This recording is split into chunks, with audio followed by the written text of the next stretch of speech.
التذكير والنفع والانتفاع والإفادة والاستفادة والحث على التمسك بكتاب الله وسنة رسوله. بسم الله الرحمن الرحيم.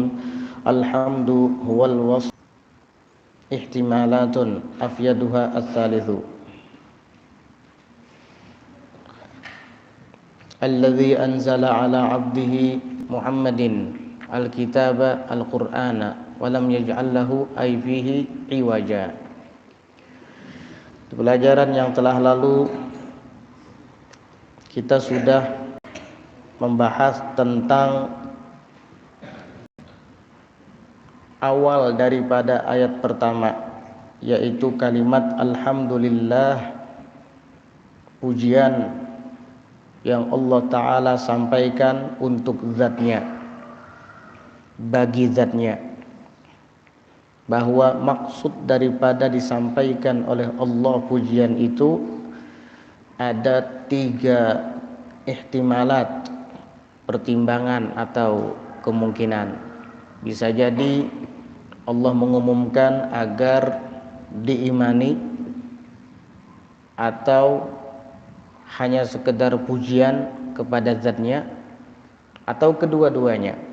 Dan kemarin sudah kita jelaskan bahwa al-mufassir rahimahullahu ta'ala mengatakan ihtimalatun, ini 3 kemungkinan, afyaduha, tetapi yang paling bermanfaat dan berfaedah di antara 3 kemungkinan itu adalah as-salits, yaitu yang nomor 3.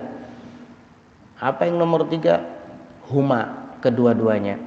Artinya Allah Ta'ala memulai suratul Kahfi dengan mengucap atau menyebutkan alhamdulillah sebagai pengumuman agar diimani zatnya dan sebagai pujian bagi zatnya.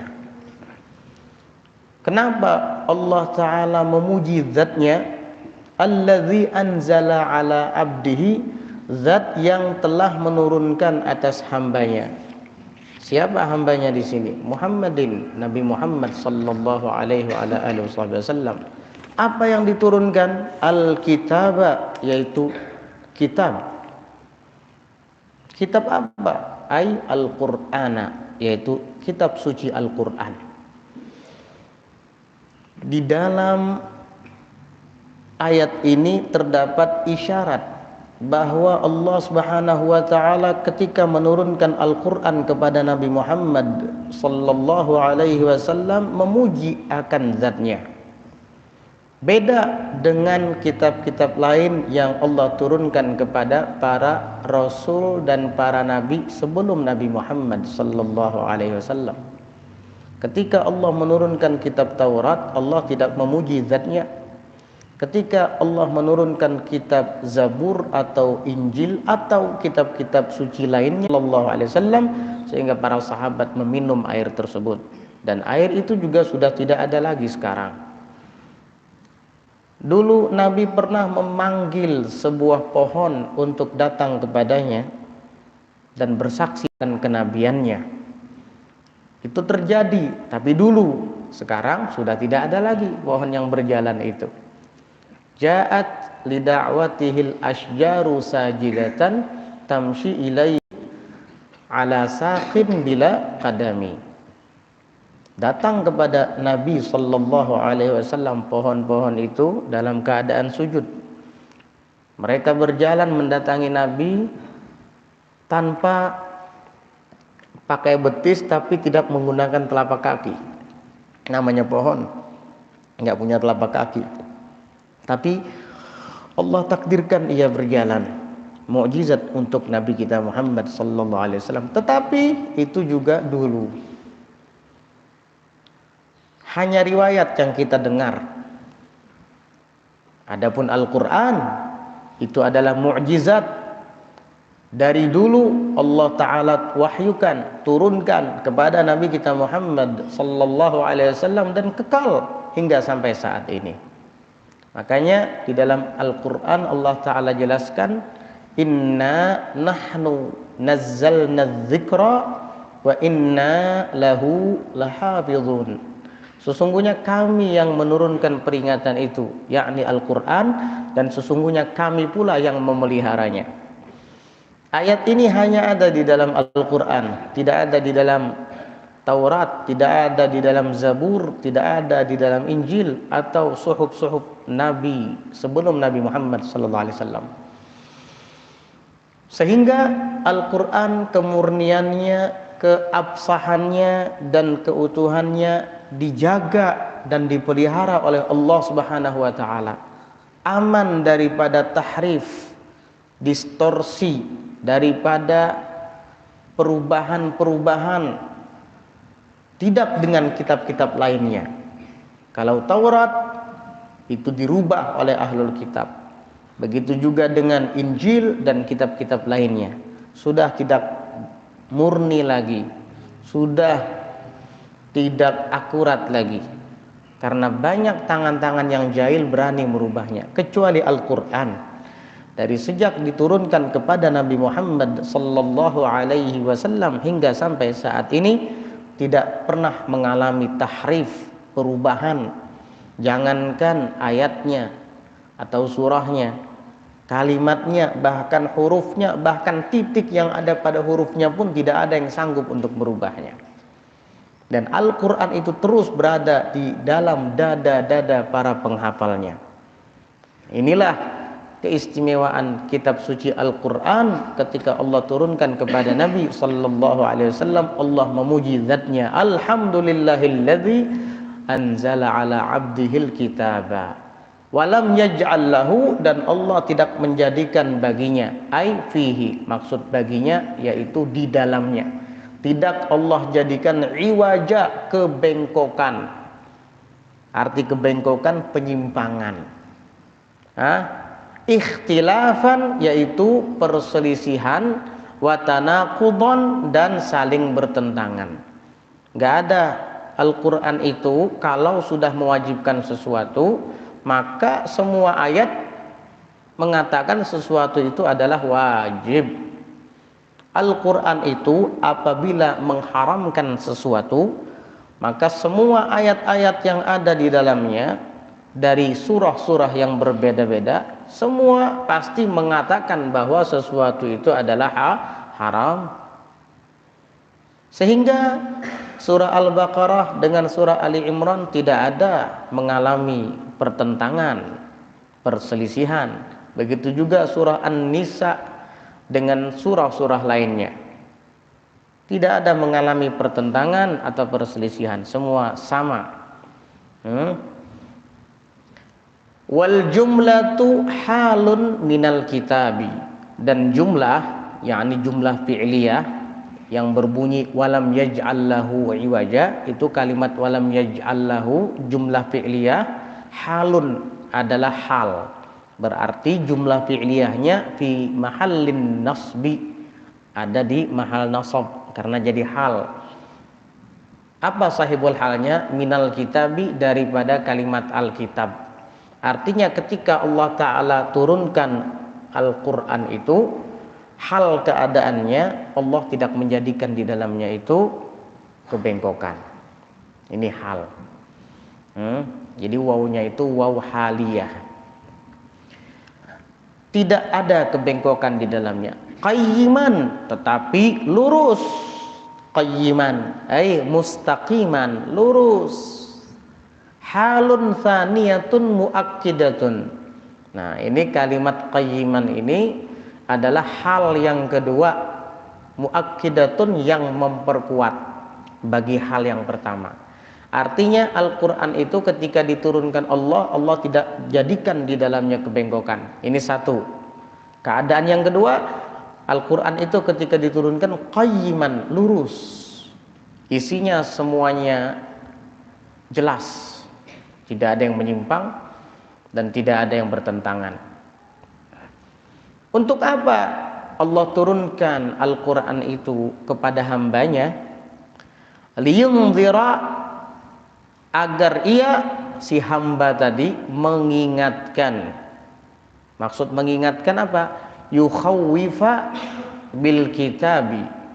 Ia, hamba tadi, menakut-nakuti bil kitabi, dengan kitab yang diturunkan kepadanya itu, al kafirina, akan orang-orang kafir. Jadi Allah turunkan Al-Quran kepada hambanya Nabi Muhammad sallallahu alaihi wasallam agar Nabi Muhammad mengingatkan dan menakut-nakuti dengan kitab itu akan orang-orang kafir. Yang diingatkan dan yang ditakut-takuti itu orang kafir. Orang mukmin gak usah sebenarnya. Kenapa? Orang mukmin tidak perlu ditakut-takuti karena orang mukmin itu sudah takut kepada Allah Subhanahu wa taala. Innamal mu'minuna alladzina idza dzukirallahu wajilat qulubuhum wa idza tuliyat alaihim ayatuhu zadathum imana. Hanya saja orang yang beriman itu apabila disebut Allah, wajilat qulubuhum, bergetar dan takut hati mereka.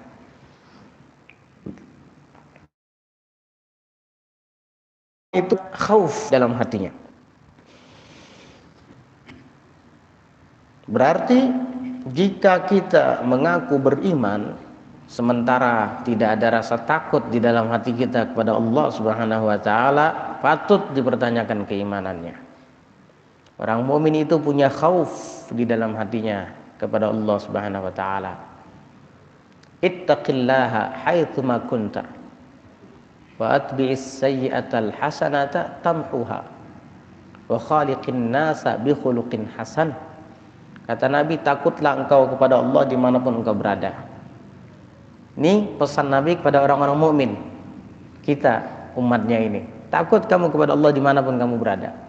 Baik di saat kamu sedang sendirian di kamar, tetap kamu takut kepada Allah, ataupun di tengah-tengah keramaian. Haitsu ma kunta, dimanapun kamu berada. Wa atbi'is sayyi'atal hasanah, dan ikut sertakan perbuatan jahat itu dengan yang baik, tamhuha, maka perbuatan baik akan menghapus segala perbuatan yang jahat tadi. Wa khaliqin nasa bi khuluqin hasan, dan gaulilah manusia dengan akhlak yang baik. Agar si hamba tadi, yakni Nabi Muhammad sallallahu alaihi wasallam, mengingatkan, yaitu menakut-nakuti bil kitabi, dengan kitab yang diturunkan kepadanya itu, al kafirina, akan orang-orang kafir, ba'san, ditakut-takuti dengan apa? Ba'san. Apa itu ba'san? Azaban, yaitu dengan azab, dengan siksaan.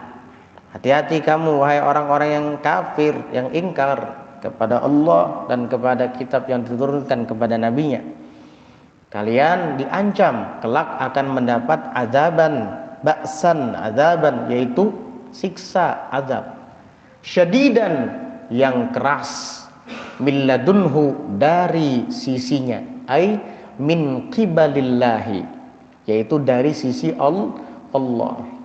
Jadi azab yang ditakut-takuti oleh Nabi kepada orang-orang kafir itu datangnya dari Allah. Wa yubashsyiral mu'minina alladzina ya'maluna as-salihati anna lahum ajran hasana. Dan agar si hamba tadi, yakni Nabi Muhammad sallallahu alaihi wasallam, dengan kitab itu memberikan kabar gembira kepada orang-orang mukmin. Jadi orang mukmin itu tidak usah ditakut-takuti karena hati mereka sudah takut kepada Allah. Yang ada orang mukmin itu mestinya diberi kabar gembira untuk mereka. Apa kabar gembiranya? Alladzina ya'maluna as-salihat, mereka orang-orang yang beramal saleh, annalahum, bahwasanya bagi mereka orang-orang yang beriman tadi, ajran hasana, balasan atau ganjaran yang baik. Jadi orang mukmin beri kabar gembira kepada mereka. Ciri-cirinya apa? Orang-orang yang beriman tadi, alladzina ya'maluna as-salihat, mereka orang-orang yang beramal soleh, melakukan amal kebaikan. Mudah-mudahan kita tergolong dalam kelompok orang-orang yang beriman. Alhamdulillah pada kesempatan pagi ini kita beramal soleh, ya, saling belajar dan mengajar ilmu agama Apalagi yang kita baca adalah tafsir kalamillah, firman-Nya Allah Subhanahu wa taala. Makithina fihi abada, mereka berdiam di dalamnya atau menetap di dalamnya abadan, selama-lamanya. Di mana? Di ajran hasanah tadi. Itu dhamirnya fihi kembali kepada ajran hasanah. Artinya orang-orang yang beriman, mereka diberikan kabar gembira berupa ajran hasanah, ganjaran yang baik. Apa ganjaran yang baik itu? Surga. Makanya makithina fihi abada, mereka terus menetap fihi, di dalam ganjaran yang baik tadi, abadan, selama-lamanya. Huwa al jannatu, dia adalah surga. Jadi orang-orang yang beriman, beramal soleh, ganjarannya surga. Berapa lama menetap di sana? Seminggu, sebulan, setahun? Abadan, selama-lamanya kekal di situ. Makithina fihi abada. Di dalam ayat lain suratul Baqarah, kalau nggak salah di suratul Baqarah, Allah Ta'ala berfirman, وَبَشِّرِ الَّذِينَ آمَنُوا وَعَمِلُوا الصَّالِحَاتِ أَنَّ لَهُمْ جَنَّاتٍ تَجْرِي مِنْ تَحْتِهَا الْأَنْهَارِ. Dan beri kabar gembira kepada orang-orang yang beriman dan beramal soleh, bahwasanya bagi mereka taman-taman surga yang mengalir di bawahnya sungai-sungai. Mudah-mudahan kita termasuk dalam kelompok mereka yang diberi kabar gembira berupa surga dan kenikmatannya. Amin ya rabbal alamin. Wa yundhira min jumlatil kafirina, dan agar ia mengingatkan dari sejumlah orang-orang kafir, alladzina qalu, yang mereka itu mengatakan, ittakhadallahu walada, Allah telah mengambil anak, Allah telah menjadikan bagi zatnya anak. Ini adalah perkataan orang kafir. Jika seseorang mengatakan Allah punya anak, maka orang itu kafir, keluar dari Islam. Tidak boleh. Kita orang muslim tidak boleh. Kalau mengucapkan atau mengatakan Allah punya anak, maka kita murtad, na'udzubillah. Nah, orang-orang kafir mengatakan ittakhadallahu walada, telah mengambil Allah itu akan anak. Artinya Allah punya anak. Malahum bihi bihadzal qauli, tidak ada bagi mereka, kata Allah. Ini bantahan kepada orang-orang kafir yang mengatakan Allah punya anak tadi. Malahum bihi, kata Allah, tidak ada bagi mereka orang-orang kafir itu, bihi, dengannya, yakni bihadzal qauli, dengan perkataan ini yang mengatakan Allah punya anak, min ilmin, daripada ilmu pengetahuan. Orang-orang kafir itu tidak punya ilmu pengetahuan sehingga mengatakan Allah punya anak. Wala li abaihim, dan tidak ada pula bagi ayah-ayah mereka, maksudnya kakek moyang mereka. Sama, mereka yang mengatakan Allah Ta'ala punya anak karena mengikut leluhur mereka, karena mengikut kakek moyang mereka. Karena kakek moyang mereka tidak punya ilmu atau bodoh, lalu kemudian generasi yang datang setelah mereka ikut dengan mereka, maka sama-sama bodoh, tidak punya ilmu, tidak punya pengetahuan, mengatakan Allah punya anak. Kalau Allah punya anak berarti Allah punya istri. Kalau Allah punya istri berarti Allah Ta'ala kawin. Siapa penghulunya? Ada lagi penghulunya tuh, iya. Penghulunya ada, Allah Ta'ala dikawinkan dengan istrinya gitu. Lalu kemudian saksi-saksinya ada. Lucu. Na'udzubillah min dzalik.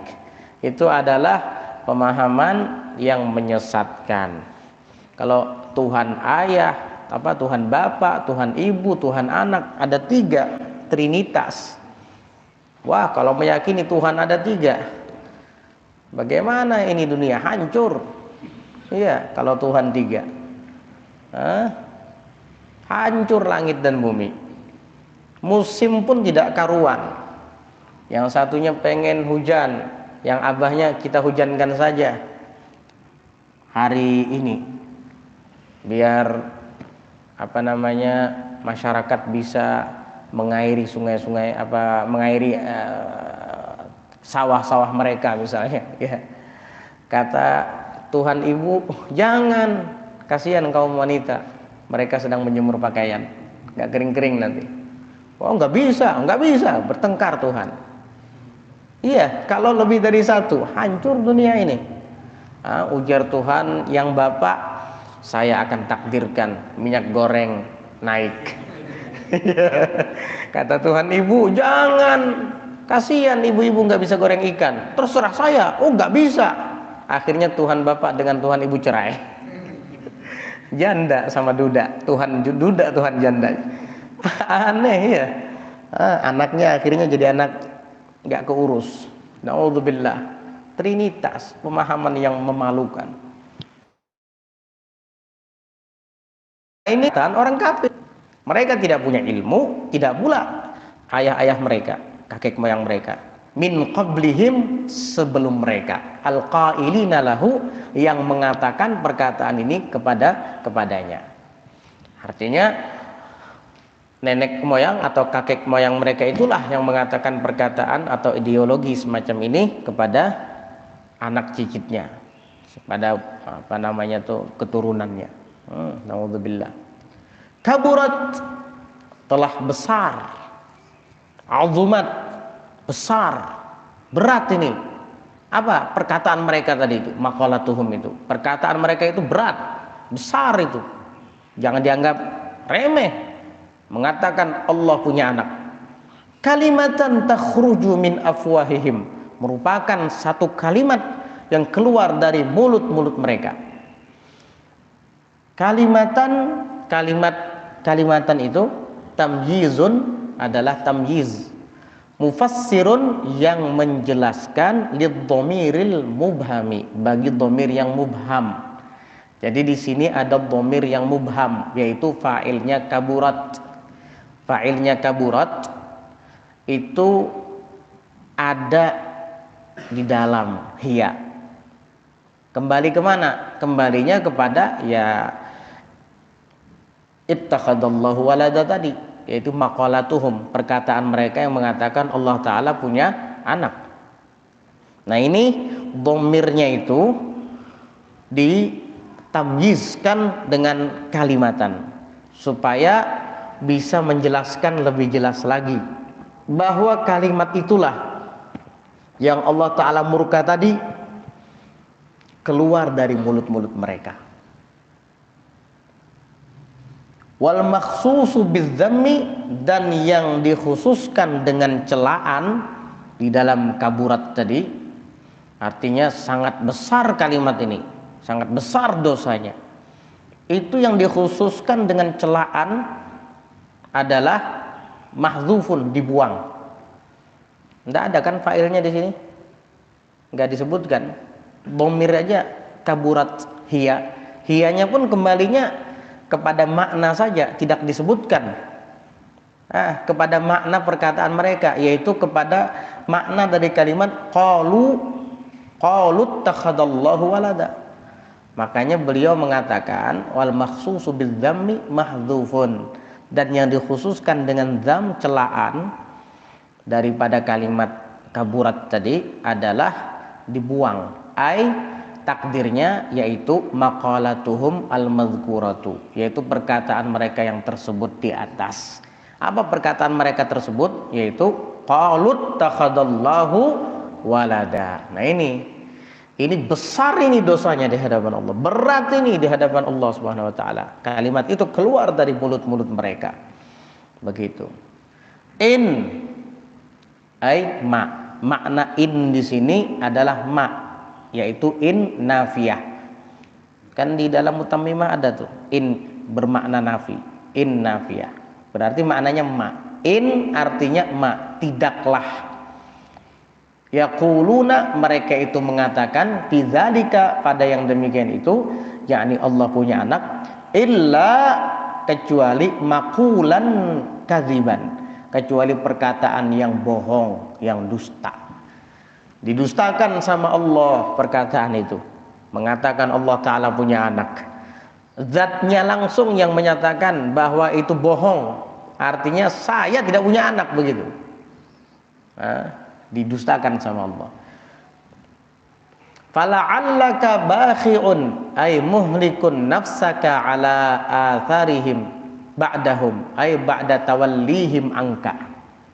Fala'allaka, maka barangkali engkau, maksudnya Nabi Muhammad sallallahu alaihi wasallam, bakhi'un, apa bakhi'un ay muhlikun, yaitu membinasakan, nafsaka akan dirimu sendiri, ala atharihim, atas jejak mereka. Maksudnya atas jejak mereka apa? Ai ba'dahum, setelah mereka. Setelah mereka apa? Ai ba'da tawallihim angka, yakni setelah berpalingnya mereka dari kamu. Barangkali kamu akan binasakan diri kamu setelah mereka berpaling darimu. Kan kemarin sudah diceritakan ketika dua orang utusan Quraisy yang bernama An-Nadhr ibnul Harith dan Uqbah bin Abi Mu'ayth untuk menanyai ahlul kitab dari kalangan Yahudi tentang kebenaran Nabi Muhammad sallallahu alaihi wasallam sebagai rasul. Maka sebahagian ahlul kitab menyuruh untuk menanyai Nabi Muhammad dengan 3 pertanyaan. Pertanyaan pertama adalah an fityatin zahabu fid dahril awal, tentang sekelompok anak muda yang pergi dan hilang, tidak tahu kemana mereka, fid dahril awal, di masa yang telah lalu, maksudnya Ashabul Kahfi. Dan disuruh lagi untuk menanyai kepada Nabi sallallahu alaihi wasallam anir rajulit tawaf min masyariqil ardi wa magharibiha, tentang seorang lelaki yang bisa mengelilingi dan menjelajahi seluruh belahan dunia, mulai dari timur hingga barat. Siapa dia? Kemudian pertanyaan ketiga adalah anir ruh, tentang ruh, mahiyah, apa sih hakikatnya ruh.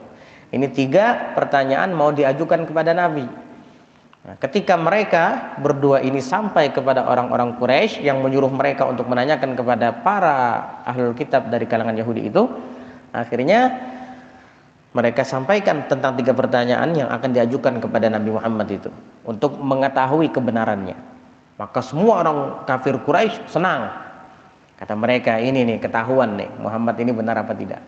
Akhirnya mereka mendatangi Nabi Muhammad dan menanyakan 3 pertanyaan itu. Nabi kemudian mengatakan, baik, saya akan menjawab pertanyaan itu, tapi besok. Tapi Nabi tidak mengucapkan insya Allah di sini, walam yastathni. Beliau memastikan bahwa besok saya akan jawab. Akhirnya apa? Malamnya Jibril nggak turun. Nabi mengharapkan Jibril turun membawa jawaban dari Allah Ta'ala. Ternyata nggak ada. Sampai besok nggak ada juga. Sedih Nabi. Ya Allah, saya sudah janji, kata Nabi. Nabi aja ditegur nggak mengucapkan insya Allah ketika berjanji, apalagi kita. Ya, teguran kepada Nabi itu sebenarnya teguran untuk kita itu.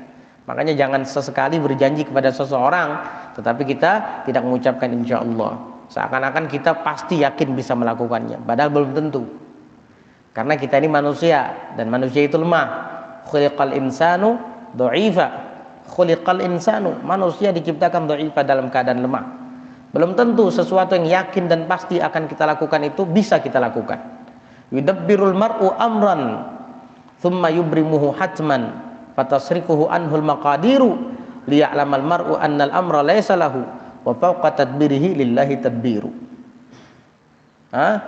Yudabbirul mar'u amran thumma yubrimuhu hatman. Seseorang kadang merencanakan sesuatu perkara untuk dilakukan olehnya, kemudian dia memastikan bahwa dia bisa melakukannya. Fatasrifuhu anhul maqadiru. Lalu kemudian keyakinannya itu dialihkan oleh takdir-takdir. Liya'lamal mar'u, agar orang itu tahu annal amra laysa lahu, bahwasanya perkara itu bukan miliknya. Wa fawqa tadbirihi lillahi tadbiru, dan di atas rencananya ada rencana Allah Subhanahu wa taala. Artinya kamu berkehendak tapi kehendak kamu di bawah kehendak Allah. Kamu berencana tapi rencana kamu di bawah rencana Allah. Makanya jangan sesekali merasa pasti bisa melakukannya. Ya, kita kadangkala punya pekerjaan, Misalnya di sebuah perusahaan, malam-malam kita sudah menyiapkan untuk besok, baju disetrika dengan rapi, ya, perbekalan sudah disiapkan. Karena apa? Karena pasti menurut sangkaannya bahwa ia akan pergi ke tempat dia bekerja. Tiba-tiba setelah sholat subuh, tekanan darahnya naik, pening kepalanya, jatuh. Ayo, bisa nggak pergi ke kantor? Bisa nggak pergi ke tempat kerja? Nggak bisa. Siapa yang menggagalkan kita itu? Siapa kira-kira yang menggagalkan kita? Siapa yang mengatur kita? Padahal kita sudah punya aturan sendiri. Ternyata aturan kita itu masih diatur. Kita sudah memastikan bahwa kita bisa melakukannya. Ternyata ada yang menggagalkan. Disinilah kita dapat meyakini dan merasakan bahwa Allah itu ada, bahwa Allah itu maha kuasa, bahwa Allah itu maha menentukan. Nah, itu namanya naqdul azaim. Sebahagian orang memperkuat iman dan tauhidnya binaqdil azaim, dengan membatalkan segala cita-cita. Artinya ketika dia bercita-cita lalu gagal, maka dia sadar bahwa di balik kegagalan itu ada yang maha menggagalkan, Allah Subhanahu wa taala. Dari sini kita sudah bisa beristidlal, itu mengambil dalil bahwa Allah taala itu benar-benar ada. Jadi begitu. Akhirnya apa? Hari kedua enggak turun juga wahyu. Hari ketiga sampai hari ke-15 sedih Nabi. Bakhi'un nafsaka. Kamu hampir-hampir barangkali mau membinasakan diri kamu. Iya. Akhirnya apa? Hari ke-15 turun malaikat Jibril membawa wahyu yang isinya adalah jawaban atas pertanyaan mereka, yaitu suratul kahfi ini. Ya, di suratul kahfi ini akhirnya dijawab oleh Nabi tentang fitsyah, sekelompok anak muda yang berlindung di balik goa, tentang Dzulqarnain yang mengelilingi dunia mulai timur hingga barat, di suratul kahfi ini. Jadi begitu. Senang akhirnya Nabi. Sebelumnya Nabi sudah sumpek. Mati aja sudah saya, kata Nabi. Kalau kayak gini. Ternyata hari ke-15 datang. Nabi bilang sama Jibril, ihtabasta anni. Kenapa kamu bersembunyi dari saya? Kenapa kamu menahan dirimu untuk datang kepada saya? Saya tuh dikata-katain sama orang kafir. Kata Jibril, saya juga atas perintah Allah. Saya datang ke sini atas perintah Allah. Kalau Allah Ta'ala nyuruh ya saya turunkan wahyu. Kalau tidak ya tidak. Begitu. Fala'allaka bakhi'un ay muhlikun nafsaka, maka barangkali engkau membinasakan akan dirimu ala atharihim, atas jejak mereka, yakni ba'dahum, setelah mereka, yakni ba'da tawallihim angka, setelah berpalingnya mereka dari kamu. Illam yu'minu bihadzal hadithi, jika mereka tidak beriman dengan perkataan ini, yakni Al-Qur'an, ay Al-Qur'ani, yaitu Al-Qur'an. Jika mereka tidak beriman dengan Al-Qur'an, asafan, karena menyesal, ay ghaidhan, yaitu kesal, wa huznan, dan karena bersedih, minka, yang muncul dari perasaan kamu. Kenapa? Lihirsika ala imanihim, karena kesungguhan kamu atas keimanan mereka, karena berupayanya kamu atas keimanan mereka. Jadi Nabi itu kadang-kadang ketika beliau mengajarkan tentang Al-Quran kepada kaumnya, maka kaumnya tidak mau beriman, Nabi itu sedih. Nabi itu sedih kadang, asafan. Beliau sedih. Jadi orang-orang kafir itu bukan malah didendam sama Nabi, malah sedih beliau menyaksikan mereka. Nah, itulah muamalahnya Nabi Sallallahu Alaihi Wasallam kepada musuh-musuhnya dan musuh-musuh Allah. Tidak membencinya dan tidak mencelanya, justru malah sedih dan prihatin kepada mereka. Kasihan, kata Nabi, umat ini, kalau mereka tidak beriman, mereka kafir, nanti mereka akan mendapat azab. Sedih Nabi. Begitu. Lihirsika ala imanihim, karena kesungguhan kamu, kegigihan kamu ala imanihim, atas keimanan mereka. Itulah upaya Nabi. Sampai Nabi lebih suka mencelakakan dirinya sendiri asal mereka semua beriman. Begitu. Luar biasa sallallahu alaihi wasallam. Ketika mereka tidak percaya dengan Al-Quran, ketika mereka tidak percaya dengan kenabiannya, lantaran beliau masih belum bisa menjawab 3 pertanyaan tadi, Nabi sedih Nabi. Ya Allah, kasihan mereka. Kalau mereka tetap terus tidak beriman, nanti mereka mati kafir. Kalau mereka mati kafir, nanti mereka di neraka. Saya tidak sanggup melihat mereka di neraka. Begitu sallallahu alaihi wasallam. Kepada musuh begitu, bukan mencela mencaci maki. Dan itu diikuti oleh anak cucunya. Diikuti oleh Sayyidina Ali, diikuti oleh Sayyidina Hasan, diikuti oleh Sayyidina Husain. Sayyidina Husain ketika di perang Karbala, beliau sedang berdiri menghadapi musuh. Ketika itu beliau menangis, air mata menetes. Bibinya melihat, "Ma yubkik ayyuhal Husain?"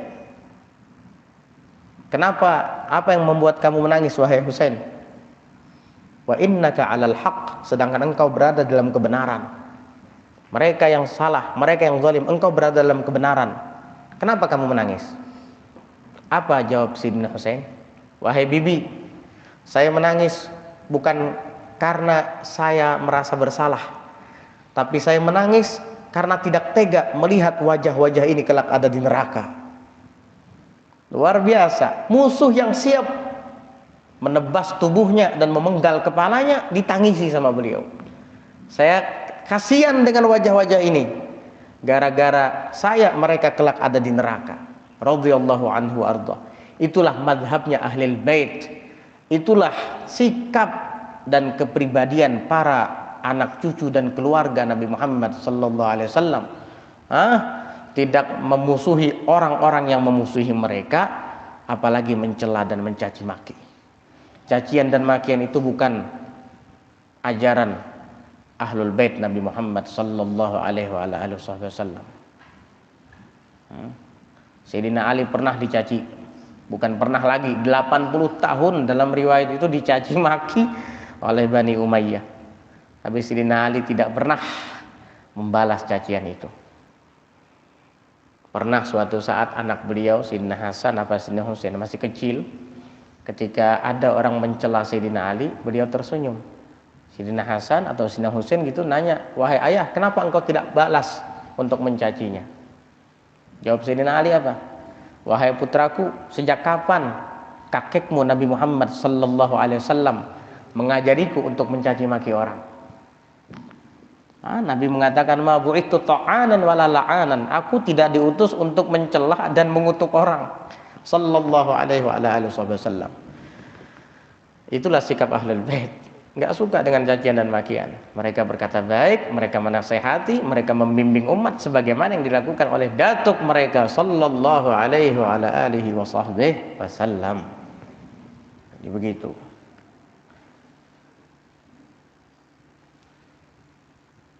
Wa nasbuhu 'alal maf'ulillah, dan nasabnya kalimat asafan itu kan mansub tuh asafan. 'Alal maf'ulillah, menjadi maf'ullah. Maf'ullah itu ya maf'ul li ajlih. Maf'ul li ajlih atau maf'ul min ajlih, atau diringkas dengan maf'ullah. Ada maf'ul bih, ada maf'ul ma'ah, ada maf'ul fih dzaraf, ada maf'ullah. Maf'ullah itu ya maf'ul li ajlih.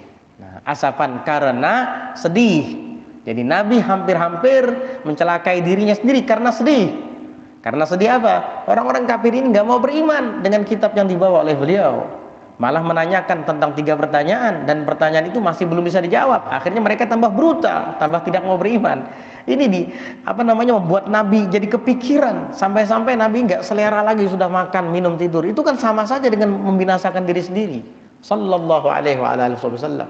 Sungguh-sungguh luar biasa beliau itu menyampaikan. Tinggal umatnya aja lagi, ada yang mau ngikut atau ada yang ikut atau ada yang tidak mau ikut. Itu tinggal umatnya aja lagi. Kalau beliau sudah menyampaikan, sallallahu alaihi wa ala alihi wasallam, abdun arsalahu Allah lil alamin basyiran wa nadhira faballagha ar-risalah wa addal amanah wa hadallahu bihi minal ummati basyaran katsira. Beliau sudah ballagha ar-risalah, menyampaikan semua risalah, wa addal amanah, sudah menunaikan amanat, wa hadallahu bihi minal ummati basyaran katsira, dan Allah berikan hidayah daripada umat dengan berkat Nabi Muhammad sallallahu alaihi wasallam basyaran katsira, manusia yang sangat banyak. Sallallahu alaihi wa ala alihi wasallam, inna ja'alna ma 'alal ardi minal hayawani wan nabati wasyajari wal anhari wa ghairi dzalik zinatan laha linabluwahum ay linakhtabiran nasa nadhirina ila dzalika ayyuhum ahsanu amala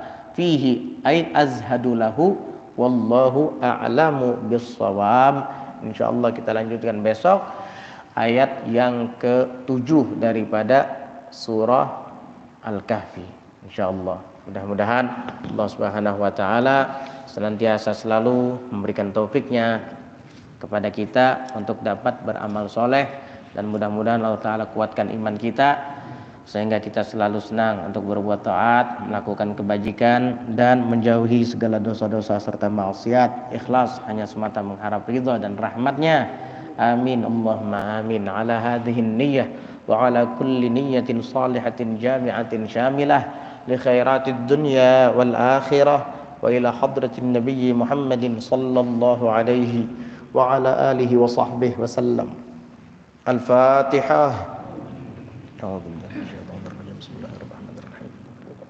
Alhamdulillah rabbil alamin arrahmanir rahim iyyaka na'budu wa iyyaka nasta'in ihdinas siratal mustaqim siratal ladzina an'amta 'alaihim ghairil maghdubi 'alaihim waladdallin amin. Allahumma shalli wa sallim ala sayyidina Muhammadin wa ala alihi wasallam. Allahumma inna nas'aluka min khairi ma sa'alaka minhu 'abduka wa nabiyyuka sayyidina Muhammadin sallallahu alaihi wasallam ibadaka salihun wa na'udzu bika min musta'adaka minhu 'abduka wa nabiyyuka sayyidina Muhammadin sallallahu alaihi wasallam ibadaka salihun wa antal musta'an wa 'alaikal balagh wa la hawla wa la quwwata illa billahil 'aliyyil 'azhim. Sallallahu alaihi sayyidina Muhammadin wa ala alihi wasallam. Subhana rabbika rabbil izzati 'amma yasifun, salamun 'alal mursalin walhamdulillahi rabbil alamin. Subhanakallahumma wa bihamdika asyhadu